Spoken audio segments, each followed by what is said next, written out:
തീരെ പ്രതീക്ഷിച്ചില്ല അല്ലേ? എങ്ങനെയുണ്ട് പുതിയ പങ്കുവച്ചോടം?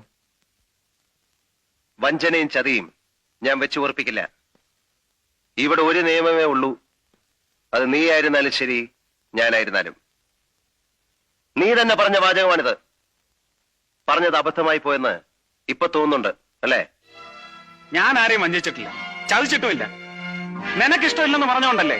കഴിഞ്ഞ ദിവസം നമ്മൾ ഇതിനെക്കുറിച്ച് സംസാരിച്ചപ്പോ നീ എന്താ പറഞ്ഞത്?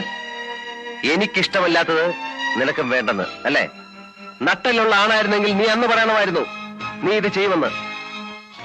എനിക്കിപ്പോഴൊരു കാര്യം അറിയണം. നീ തുടങ്ങിയ പുതിയ ബിസിനസ് നിർത്താൻ തയ്യാറാണോ അല്ലയോ എന്ന്. നീ എന്നെ പേടിപ്പിക്കൊന്നും വേണ്ട. 4 കാശിന് വിലയില്ലായിരുന്ന നിന്നെ ജാക്കിയാക്കിയത് ഞാനാണ്. നീ ശേഖരൻകുട്ടിയെ ഒരു ചുക്കും ആക്കിയിട്ടില്ല. Don't try to boss me. നീ എന്റെ വലിയ സുഹൃത്താണെന്ന വിചാരം ഉണ്ടെങ്കിൽ അതം കളഞ്ഞേര്. You are only my business partner. ഇപ്പോഴെങ്കിലും പറഞ്ഞത് നന്നായി. നമുക്ക് പിരിയാം. Come on, we will part. ബുദ്ധിമുട്ടുണ്ട്. ഒരു സുപ്രഭാതത്തിൽ വന്ന് പാർട്ട്ണർഷിപ്പ് പിരിയണമെന്ന് പറഞ്ഞാൽ നടക്കില്ല. നടക്കണം, അല്ലെങ്കിൽ നടത്തും.